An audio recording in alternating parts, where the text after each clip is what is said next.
Abra sua Bíblia no Evangelho de João, capítulo 8.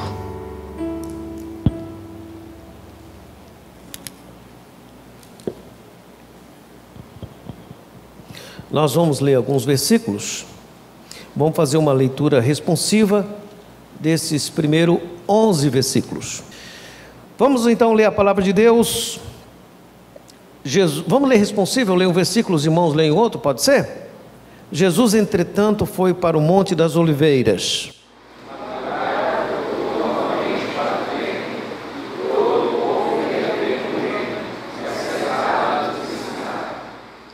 Os escribas e fariseus trouxeram à sua presença uma mulher surpreendida em adultério e, fazendo-a ficar de pé no meio de todos,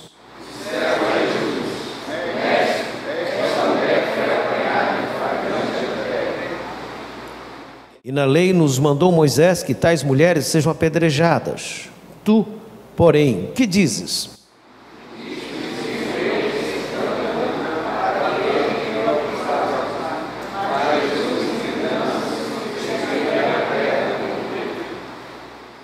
Como insistisse na pergunta, Jesus se levantou e lhes disse: aquele que dentre vós estiver sem pecado, seja o primeiro que lhe atire a pedra.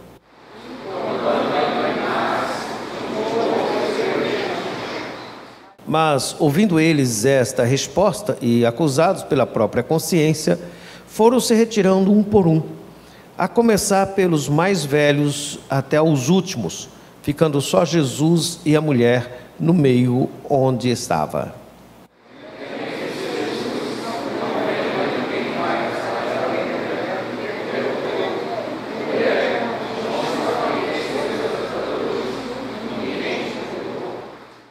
Respondeu ela: ninguém, Senhor. Então lhe disse Jesus: nem eu tampouco te condeno. Vai e não peques mais.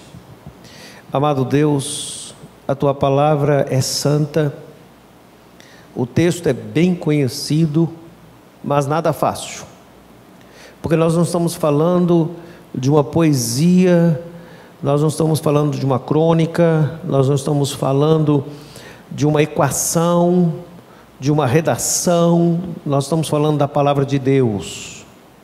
E a palavra de Deus é mais do que o homem pode exaurir. Portanto, rogamos ao Senhor que pelo teu Espírito nos conduza a uma pedagogia e que nesta noite possamos aprender um pouco mais da sua pessoa. Que o Senhor seja servido da nossa adoração e nos abençoe em Cristo Jesus. Amém.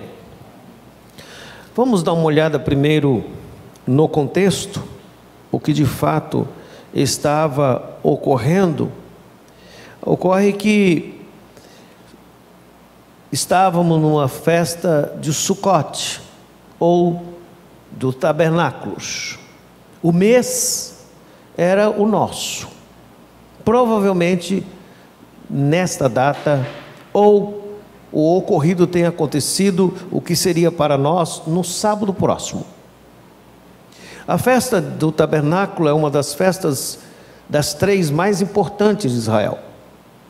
O povo ia para a cidade e lá eles armavam uma tenda para lembrar que eles caminharam pelo deserto e andaram em tendas.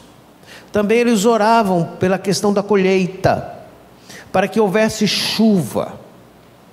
E também eles trabalhavam dias antes o Yom Kippur, que era o dia do perdão. E nesses dias, terminando a festa do tabernáculo, quando havia gratidão e apresentação e alegrias pela graça do Senhor, no último, o 8º dia, que provavelmente tenha ocorrido isto, no sábado seguinte, depois que terminava o último dia da oferta queimada. A oferta queimada, diferente do holocausto, que faz a apresentação do sacrifício e as pessoas comem a carne. No último dia da festa do Sucote, ninguém come a carne, assa tudo, queima tudo, que simbolizava a entrega total e cabal a Deus. O Yom Kippur, que vinha um pouco antes, era o dia do perdão e terminava então na semana seguinte, que os judeus estão ainda comemorando nessa data o Sucote. Nesses dias, Jesus tinha ensinado no capítulo 7 que ele é a água viva. No capítulo 5 ele tinha ressuscitado, ele tinha curado um homem, e isso trouxe uma controvérsia, porque se você observar ainda no capítulo 7, Jesus disse que ele curou um homem no sábado.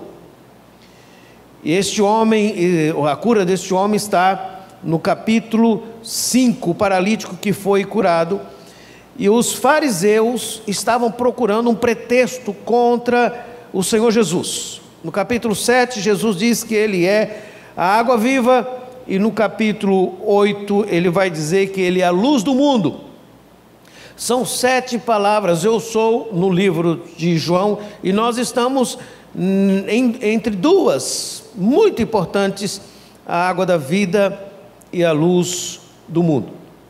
Há controvérsias porque eles queriam prender Jesus, e eles não conseguiram prender Jesus.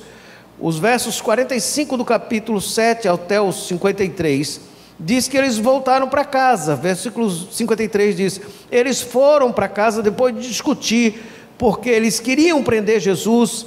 E Nicodemos ainda pergunta: acaso a lei julga um homem se primeiro ouvi-lo e saber o que ele fez?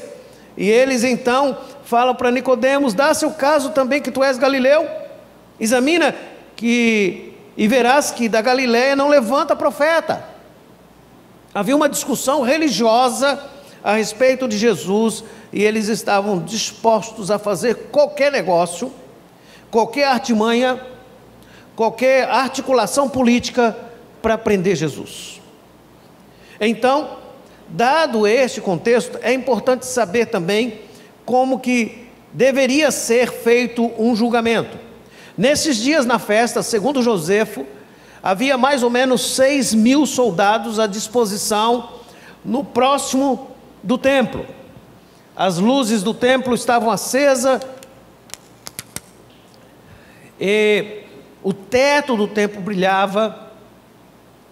Aquilo fazia com que resplandecia a aproximação, e muitas pessoas do interior estavam na cidade. E alguns tumultos podiam acontecer, por isso tinha muitos soldados e muita gente visitando naqueles dias. Nos dias do perdão, as pessoas podiam anular qualquer promessa que tinham feito a Deus e não conseguiam cumprir. Nesses dias que eles foram para casa, parece que alguns fariseus não foram para casa. A Bíblia diz então, provavelmente que isso é no sábado, Jesus foi para o Monte das Oliveiras e de madrugada voltou ao templo. Nós não sabemos muito porque ele voltou de madrugada, mas podemos aplicar porque ele sabia o que iria acontecer. Ele estava esperando o que ia acontecer. Voltando de madrugada ao templo, o povo foi ter com ele e ele ensinava. Estava sentado provavelmente no espaço considerado também onde as mulheres podiam chegar, onde tinha ali uma mesa do juízo, onde tinha lâmpada e provavelmente algum levita ali tocando, esperando para que alguém entrasse dentro do santo. E os escribas e fariseus, que já no capítulo 7 estavam decididos a condenar Jesus, a culpar Jesus, eles trouxeram uma mulher surpreendida em adultério. A lei dizia que uma mulher em adultério deveria ser apedrejada. Então aqui é uma armadilha, porque se Jesus, que está no templo, ele diz para não apedrejar, ele estaria contra a lei de Moisés. Se ele manda apedrejar, ele está contra a lei dos romanos, porque ali havia os soldados e havia todo um julgamento, e quem poderia julgar a morte era só os romanos.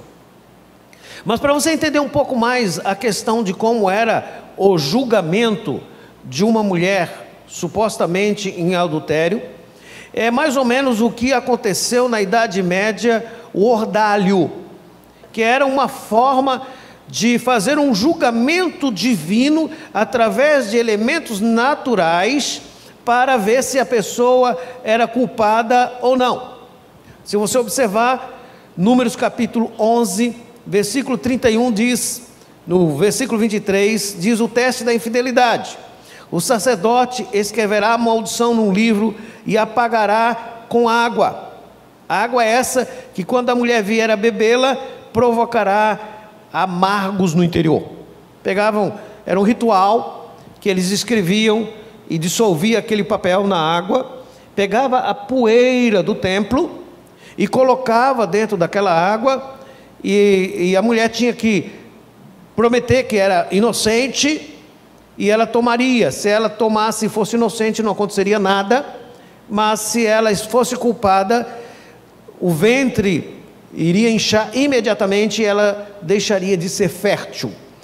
É claro que Deus é poderoso para fazer com que essas coisas aconteçam conforme a sua vontade, mas qualquer mulher confessaria logo para não passar um vexame deste. E também era necessário trazer o adúltero. Não era só a mulher que era condenada, o homem também era condenado. Esse deveria ser o processo: chegar ao sacerdote e dizer: olha, essa mulher adulterou, foi suspeita de adultério. Então ela fazia o voto e ela era levada à condenação. Se nós estamos no dia seguinte, nós estamos no 8º dia da grande festa dos judeus, e aqui muitas pessoas estavam no templo, e o Senhor Jesus chega bem cedo para que essas questões fossem tratadas. Dado esta compreensão bem rápida, para você entender um pouco como que estava e o que podia acontecer, eles chegam e apresentam a mulher em adultério, e segundo a lei, a mulher deveria ser apedrejada. É interessante que Jesus inclinou, versículo 6, inclinou na terra e escreveu com o dedo. Mas aqui não é terra, ou chão, porque essa parte do chão era uma parte que tinha pedras. Ela era forrada de mármore, então tinha poeira, mas não era o chão terra. E Jesus escreveu no chão. Muita gente já diz sobre isso, o que Jesus escreveu. Alguns acham que Jesus escreveu o pecado dos homens, outros acham que Jesus escreveu o pecado da mulher, outros acham que Jesus fez a alusão à lei, porque o dedo de Jesus, ele é o Filho de Deus, ele é o Deus, e aquele dedo que escreveu a lei, foi ele que deu a lei. E ele escreveu a lei 2 vezes, porque o homem não cumpre a lei. Então Moisés quebrou as pedras da lei, e Jesus reescreveu novamente com o dedo. Então alguns entendem que a aplicação melhor seria que Jesus escreveu 2 vezes naquela pedra do chão, para que eles tivessem reflexão que eles não sabiam da lei, que eles não cumpriam a lei. Bom, essas questões de aplicações é possível, mas se aqui é sábado, no sábado um mestre não poderia, e nenhum cidadão poderia escrever em pergaminho. Ninguém podia escrever nada, porque seria considerado um trabalho. Então não importa o que Jesus escreveu, é que ele escreveu. E é o único texto que diz que Jesus escreveu alguma coisa. Jesus não escreveu um livro, mas o dia que ele escreveu na poeira, a qual o vento logo levou. Então poderíamos pensar na aplicabilidade de que, para descobrir se a mulher era fiel ou não, o sacerdote escrevia e dissolvia aquela letra na água, e a questão da acusação e da maldição era dissolvida na água, e que Jesus escreveu na poeira, porque a maldição tornou poeira, e que Jesus é a esperança para a mulher. Então poderíamos aplicar de muitas formas, mas o mais importante é como Jesus trabalhou as pessoas que ali estavam. Tenha em mente que Jesus é Deus. Tenha em mente que no capítulo 7 diz que ele é a água viva, e no capítulo 8 que ele é a luz do mundo. E ele disse no capítulo 7, quem tem sede, vem a mim e beba. Estava ali uma miserável, condenada à morte. A situação pior de uma mulher, naquela circunstância, naquela época e naquela cultura. Estava ali uma mulher que precisava da misericórdia, porque é diante do Senhor Jesus que o miserável recebe misericórdia. Misericórdia é diferente de graça. Graça é o que você recebe sem merecer. Misericórdia é o que você merece e não recebe. Essa mulher merecia a morte, mas não recebeu. O processo não era um processo jurídico legal. Jesus simplesmente está sendo testado, mas ele é Deus. E Jesus, ao ser testado, ele testa os homens, porque quando ele começa a passar o dedo na poeira, aqueles homens que estão com desejo de morte, que estão com sangue nos dentes, e aquela mulher que o texto nos diz que eles a trouxeram e a fizeram ficar em pé. Ela não queria ficar em pé, eles a forçaram. Ela estava envergonhada. Nem sabemos também se ela era casada ou se ela era noiva, porque dentro da cultura, uma mulher que era noiva não podia ter relacionamento com outro homem que já era considerado adultério.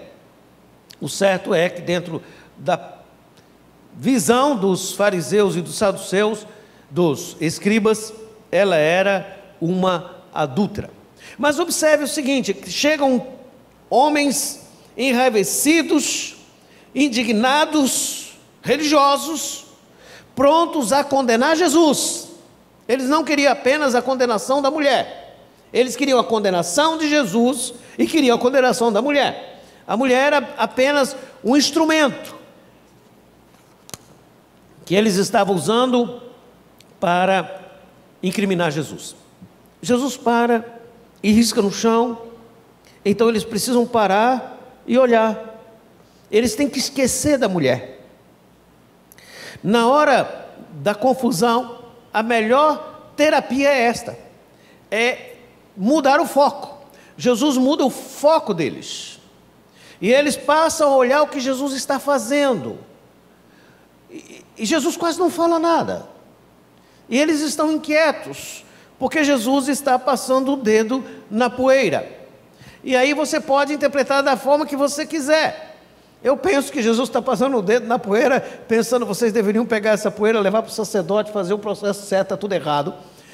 Podemos dizer que Jesus estava dizendo, fui eu que escrevi a lei, vocês não sabem nada da lei, vou escrever de novo aqui para vocês. O certo é que esse momento é um momento de profunda reflexão. Então, eles agora esquecem da mulher, não sabem o que falar, porque Jesus não está dando resposta. A melhor resposta no momento de perseguição, de armadilhas, de maldade, de narrativas falsas, de mentiras, a resposta mais alta que você pode dar é o silêncio. É esperar, porque Deus é justo juiz, e Ele sabe resolver as questões. Hoje o Mauro ensinando aqui na escola dominical, falando sobre os mártires.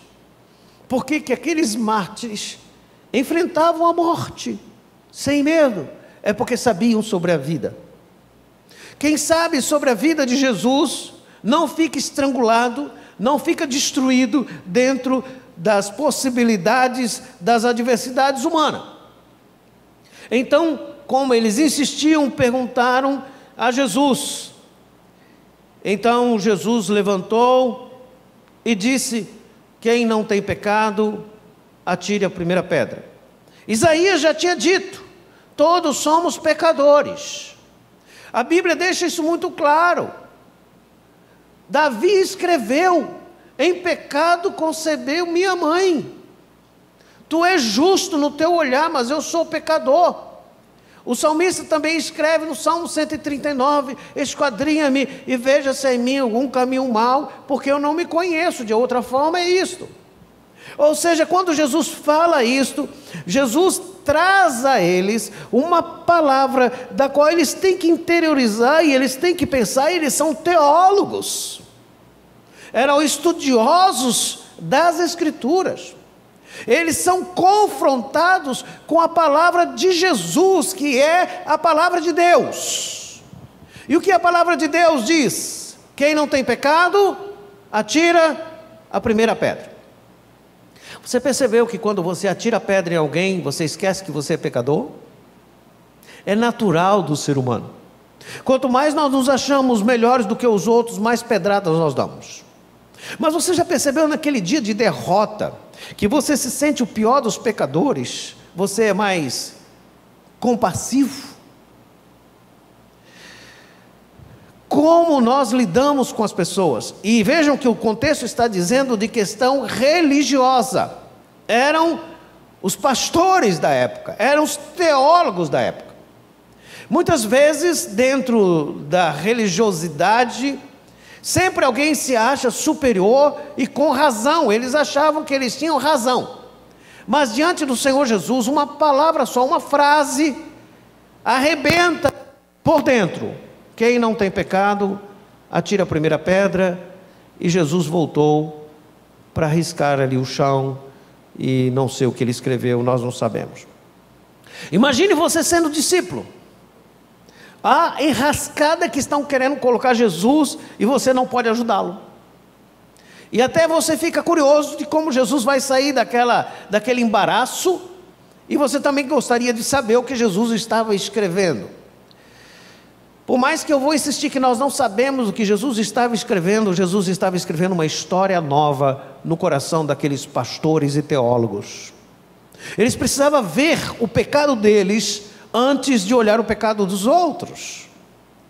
Isso pode e deve ser aplicado a nós. É muito fácil olhar o pecado dos outros, o erro dos outros. Nós somos rápidos em perceber que alguém errou.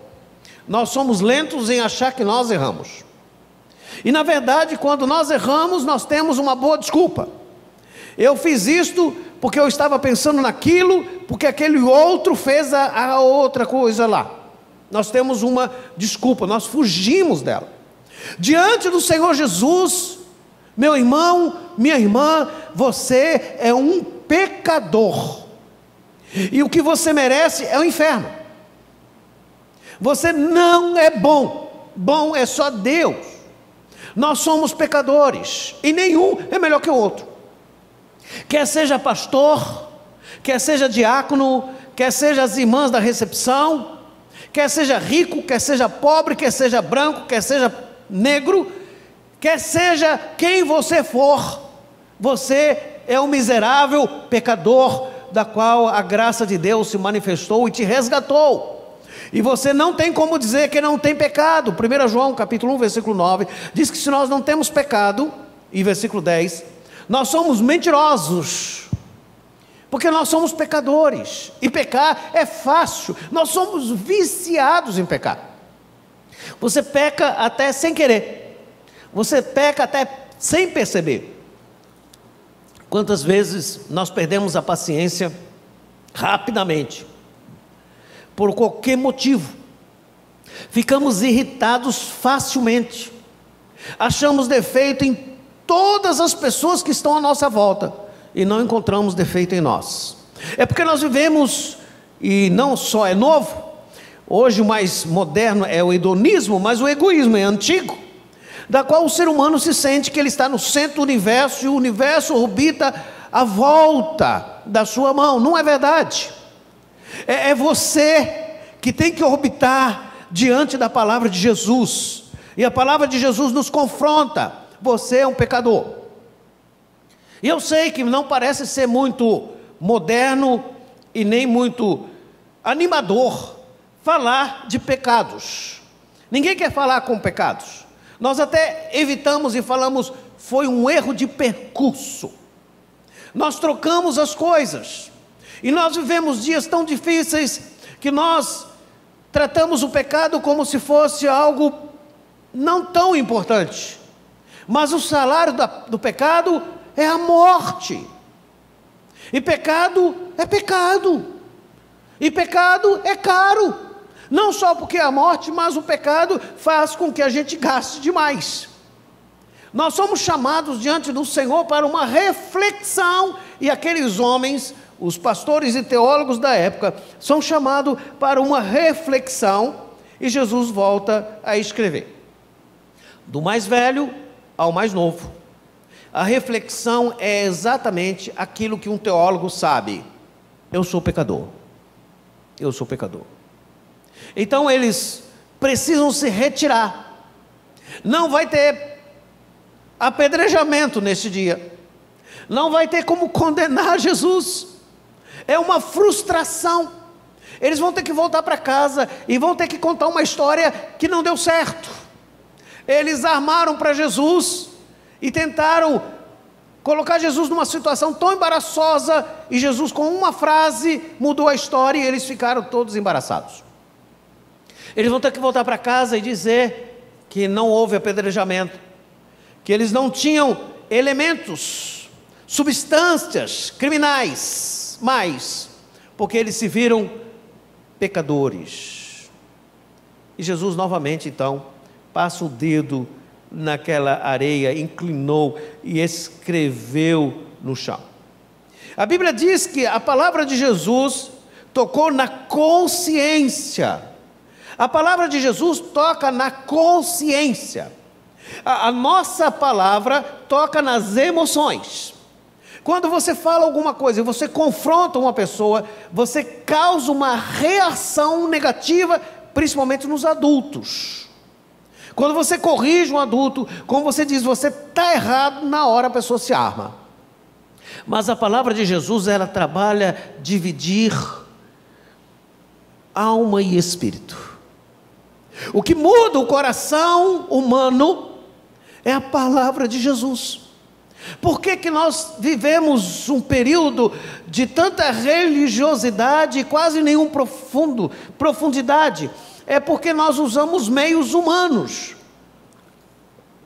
para tentar agradar as pessoas, para tentar confortá-las, para dar a elas um conforto melhor religioso e um afago. Eu não sou contra encorajamento, pelo contrário, eu tento praticá-lo. Praticamente, quando o irmão chega com uma ideia, eu acho ótima, eu quero apoiá-lo, eu quero encorajá-lo. Mas o pecado é pecado. Hoje eu conversando com um querido do Senhor Jesus, eu chamei ele para dizer a diferença, que não era nada pessoal, mas que a Bíblia diz. E se a Bíblia diz, eu não posso pensar diferente. A Bíblia falou, está certo, é a palavra de Deus.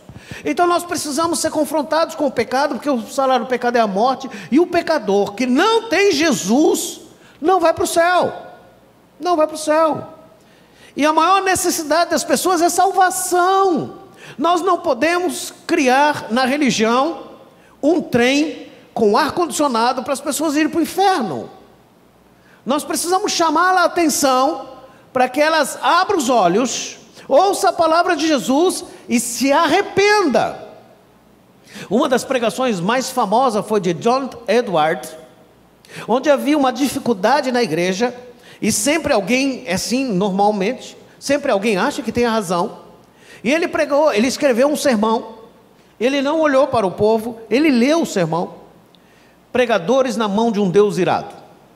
Quando ele terminou a pregação, as pessoas estavam se segurando nos pilares da construção com medo de cair para o inferno.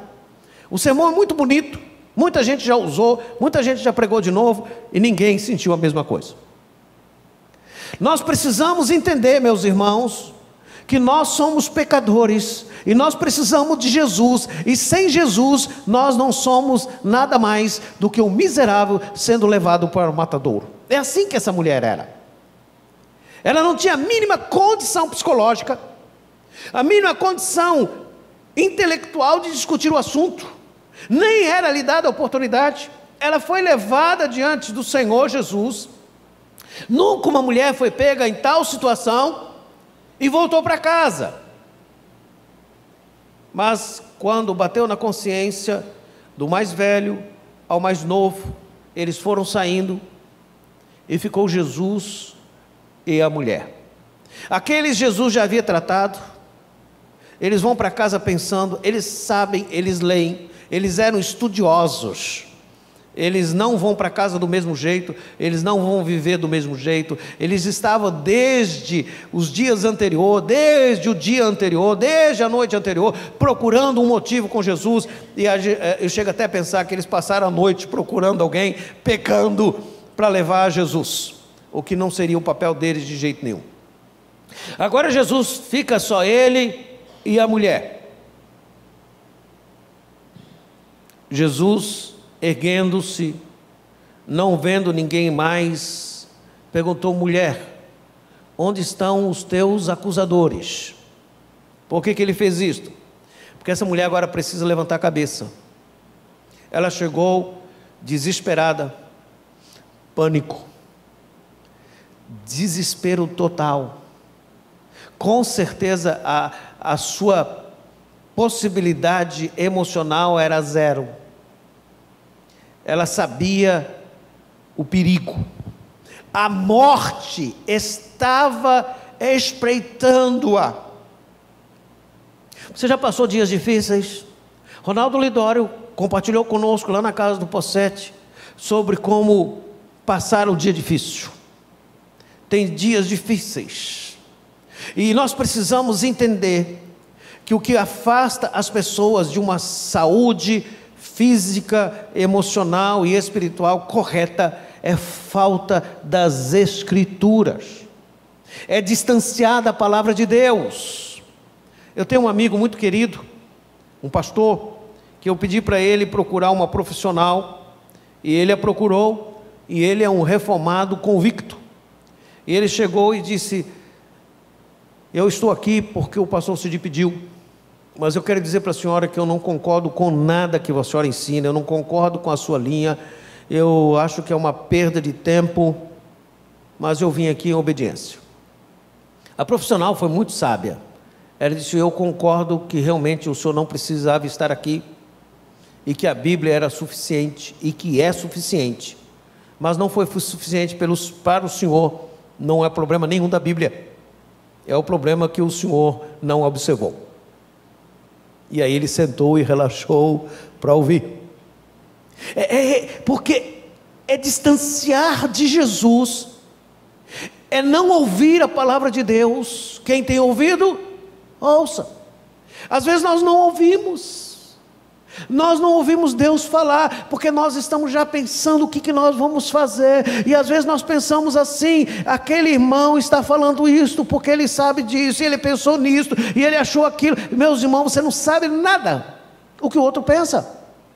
Nós temos que olhar a palavra de Deus como palavra de Deus, nós temos que ouvir a palavra de Deus como palavra de Deus, com reverência e santo temor. Essa mulher precisava levantar a cabeça. Há alguns dias que a gente não tem coragem de levantar a cabeça. O Mauro já falou que já passou em depressão, alguns irmãos aqui já passaram. Em 2012 eu passei 40 dias, ou próximo de 40 dias, eu não sei, com alucinações. É coisa terrível, mas você tem que se apegar ao Senhor Jesus e saber que, apesar das circunstâncias, nós temos que ter coragem para continuar na convicção da palavra de Deus, porque tem hora que as emoções não dá vontade nem de levantar a cabeça. Então, se você passa por alguns momentos assim, por causa, quer seja da culpa, aquilo que traz uma tristeza imensa, ou a ansiedade pelo que pode acontecer amanhã, como vai ser o futuro, ou a angústia do passado, não importa o que você passou, não importa os seus pecados de outrora, saiba isto: se nós confessarmos o nosso pecado, Ele é fiel e justo para perdoar os pecados e nos purificar de toda injustiça. Quanto ao futuro, entrega o teu caminho ao Senhor, confia nele, e o mais Ele fará. O que solapa a fé tem a ver com a ansiedade, e o que vence a ansiedade é a fé. Porém, esta mulher ainda disposta a levantar a cabeça, envergonhada, talvez mal vestida, sentindo-se suja, e Jesus pergunta: onde estão teus acusadores? Meus irmãos, há sempre acusadores de prontidão. Sempre há. Sempre alguma pessoa te acusa. Isso é normal. Não se preocupe com os teus acusadores. Não importa o que as pessoas falam ao seu respeito. Importa é o seu caráter diante de Deus. Nós estávamos lendo a Bíblia e a irmã Jacobede, ela falou algo que eu achei tão lindo. Ela disse: não importa o que as pessoas pensam de mim, importa o que o meu Deus pensa de mim. É muito importante saber o que a Bíblia diz sobre você, mas não encha a sua bola. A Bíblia não vai dizer que você é o cara, que você é o máximo, que você vai dar tudo certo na segunda-feira, que você vai sair daqui e vai ser abençoado. Você é abençoado todos os dias, quer entrando aqui, quer saindo aqui, porque é a mão do Senhor que te abençoa. Confie nela, confie no Senhor, confie na sua palavra. Mas no mundo tereis aflições. Não é fácil, não é fácil ser cristão, e cada vez está ficando mais difícil, e cada vez está ficando mais nominal, e cada vez as pessoas estão ficando mais religiosas e menos cristãs. Cada vez as pessoas estão recebendo mais informações e sem sabedoria nenhuma. O pastor Sérgio Horta, há anos atrás, foi chamado para dar uma palestra numa escola muito importante aqui de Manaus. Ele entrou na classe, os jovens estavam fazendo uma baderna, e ele chegou lá na frente e disse: eu quero só um minuto para provar que vocês são imbecis, e vou embora. Aí todo mundo parou, e ele começou a falar da imbecilidade da vida. Muita gente achando que é alguma coisa, e que alguma coisa é um pouquinho mais elevado do outro. Jesus escreveu na poeira. Nós somos pó, meus irmãos. Se Jesus não escrever no nosso coração, o nosso orgulho, a nossa soberba, nada disto vale nada diante do Senhor. Ou nós temos Jesus e Ele é suficiente, ou nós vamos precisar de sempre mais alguma coisa. E Jesus então vai tratar com a mulher. E ela respondeu: ninguém, Senhor. Você percebe o tom? A palavra Senhor no original é Kyrios, que traduzido poderia ser meu dono. Uma entrega total no último dia de Sucote. Uma entrega total em um sábado que Jesus escreveu na poeira, onde tinha terminado o sacrifício queimado da entrega total. Esta mulher está confessando que Jesus é o Senhor. Um dia todo o joelho vai se dobrar, toda a língua vai confessar que Jesus Cristo é o Senhor. Mas se Jesus não for o Senhor da sua vida, e aí eu vou lembrar do Júnior de novo, você está lascado. Se Jesus não for o Senhor da sua vida, você vai passar dificuldade o tempo todo. O que é o Senhor ser Senhor da minha vida? Não basta eu ser religioso, não basta eu conhecer, é preciso experimentar, é preciso viver, é preciso confessar, é preciso pedir perdão. A Bíblia orienta: quando vocês se reunirem, confessai os vossos pecados uns aos outros, para seres curados. Tiago diz isso. Eu nunca vi esse culto acontecer. As pessoas se reúnem para contar vantagens, mas não para confessar pecados. Nós precisamos voltar às Escrituras e baixar a nossa bola e entender que sem Jesus nós estamos condenados, mas com Jesus nós recebemos a vida eterna já nesta vida passageira, e que a mudança não é religiosa, é muito mais, é um novo nascimento, é um novo homem, é uma nova mulher, da qual só Jesus pode fazer. Nós temos que aprender com esta mulher que estava chegando à morte, e agora, sabendo que os acusadores tinham ido embora, que Jesus é o Senhor da vida dela. Ela não está argumentando, ela não está contando a história, por que ela fez isso. Também não perguntou, nem Jesus perguntou sobre o homem que deveria estar lá também para ser condenado. Ela não está dando desculpas, ela não está inventando histórias, ela simplesmente diz: Senhor, meu dono. Nós não sabemos como foi a restauração do casamento dela, mas uma coisa é certa: este foi o encontro dela com Jesus, e ela confessa que Ele é Senhor. Ele restaurou, Ele trabalhou, Ele fez o que nenhum psicólogo consegue fazer com uma frase, mas uma palavra de Jesus basta. E nós às vezes estamos com fastio.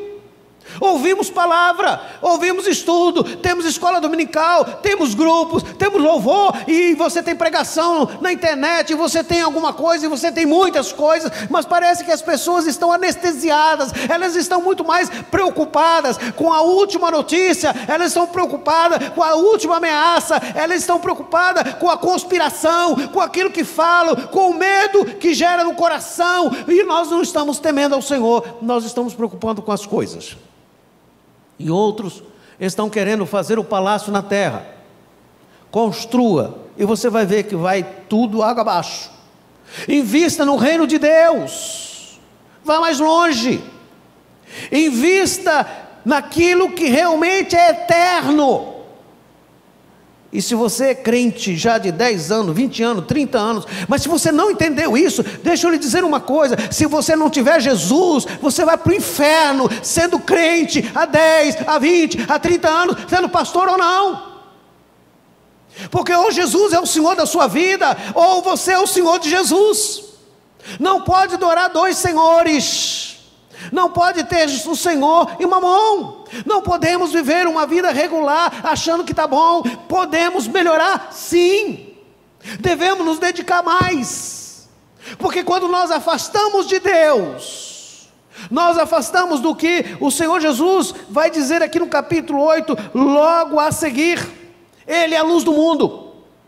Quando você aproxima de Jesus, você vê mais defeito em você, porque a luz do Senhor Jesus brilha. Quando você fica mais longe de Jesus, você vê mais defeito nos outros, porque você está indo para as trevas.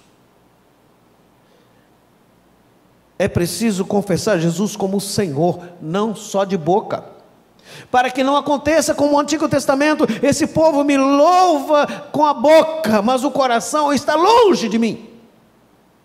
O que é ter Senhor na vida? É sim, Senhor. Não, Senhor. O que o Senhor quiser, a hora que o Senhor quiser. Ele é o dono. Jesus não trabalha no food service. Jesus não faz entregas. É nós que nos entregamos diante dele completamente. Esta mulher ficou ali e confessou: Ele é o meu Senhor. É só quando alguém confessa que Jesus é o Senhor, que ele diz: ninguém te condenou, nem eu. Porque Jesus não veio para condenar, ele veio para salvar.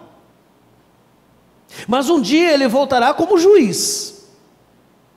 Você já pensou se nós chegássemos diante de Deus, e o Deus que nos conhece, cada célula, cada cromossomo, cada molécula, que conhece a gente, e anotasse os nossos defeitos, ninguém passaria. Mas ele não faz isto, jamais fará, porque Tiago diz que ele não impropera. Ele não vai tacar na sua cara e dizer: mas você aqui de novo, criou vergonha? Não, jamais vai fazer isso. Agora Lutero tem um relato importante a esse respeito. Conta-se que Lutero, nas suas visões, o diabo apareceu e disse: olha os pecados, e anotou todos os pecados dele. E depois ele disse para o diabo: falta só uma frase embaixo, falta uma anotaçãozinha aí. Ele disse: mas o que foi? Escreve aí embaixo: o sangue de Jesus me purifica de todo pecado.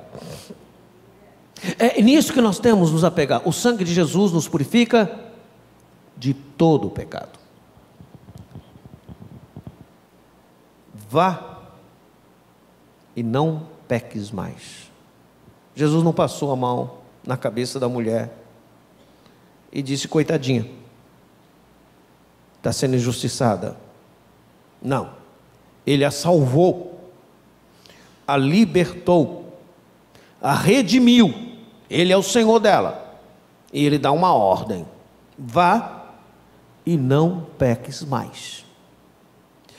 Você sabia que às vezes mesmo cristão vive em pecado e acostuma com o pecado e gosta do pecado e não deixa o pecado e pede perdão e faz de novo porque gosta?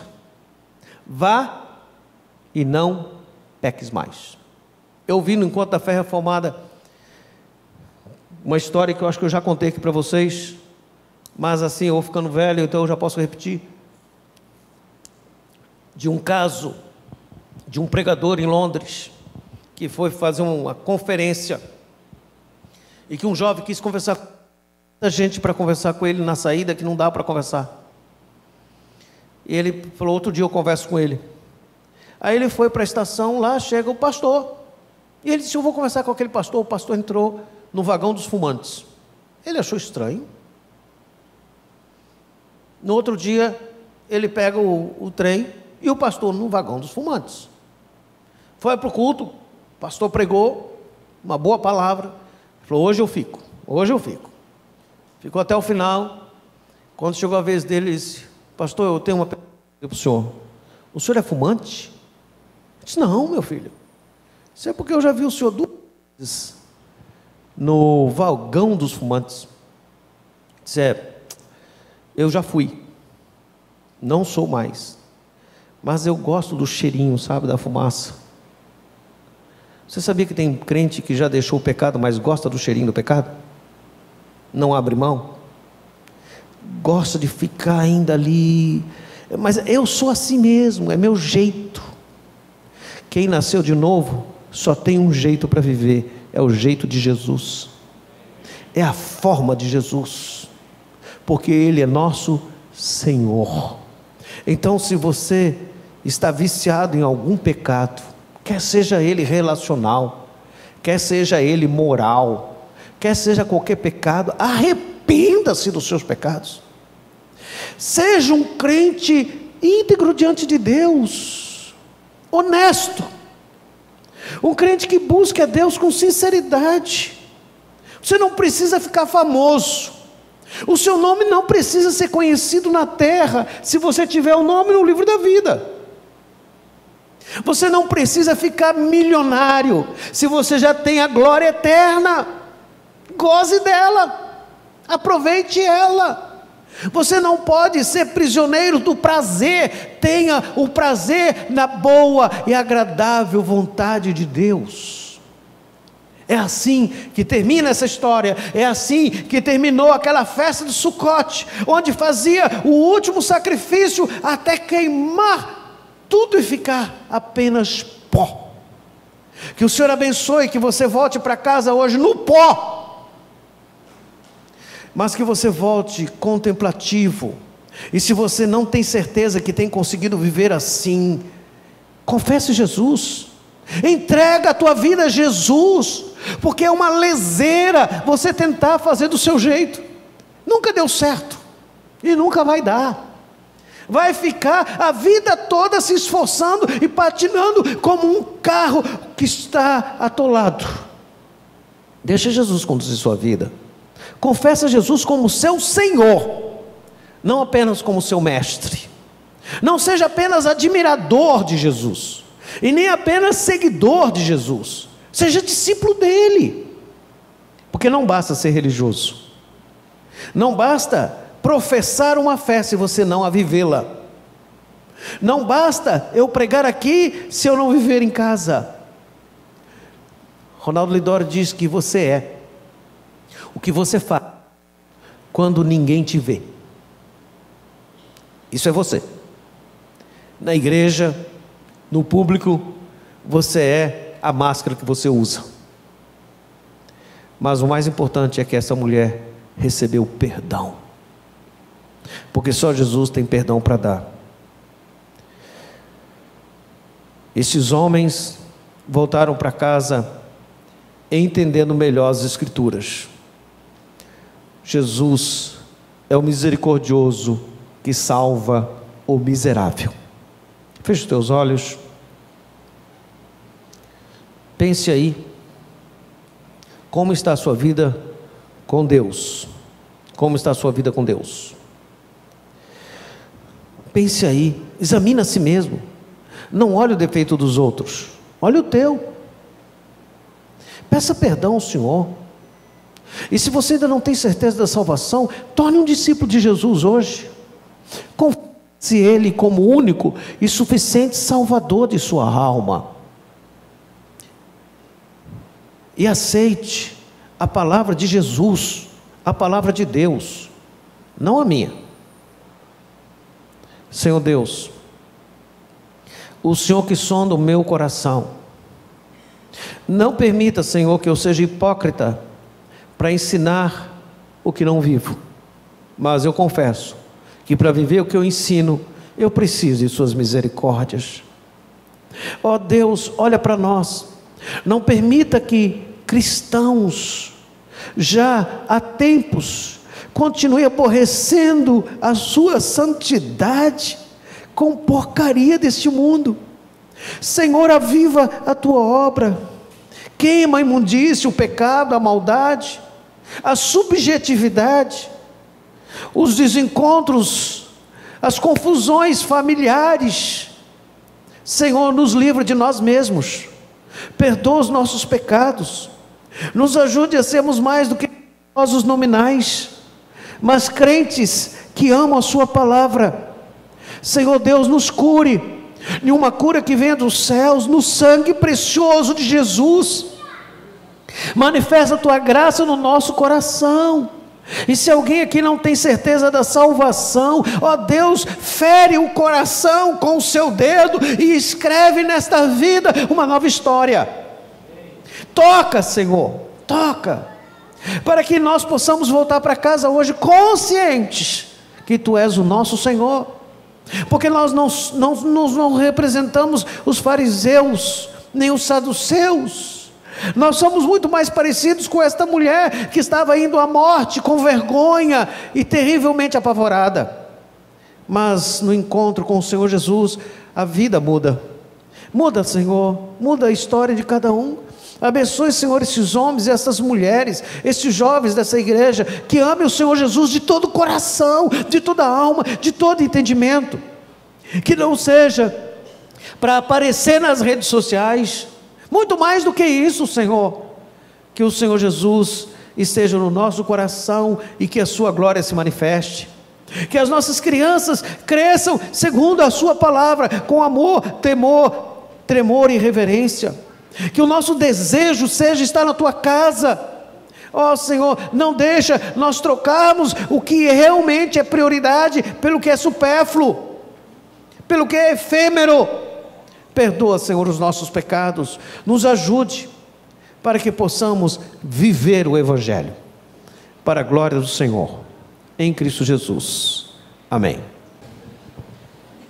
Que seja uma semana abençoada, que possamos viver o Evangelho para a glória do Senhor, e na certeza que o Senhor estará à nossa frente nos conduzindo, e que o seu amor derramado sobre nós, sejamos abençoados, e que a graça de nosso Senhor Jesus, o amor de Deus nosso Pai e a comunhão do Espírito Santo seja sobre toda a igreja de Deus, espalhado na face da terra, desde agora e para sempre.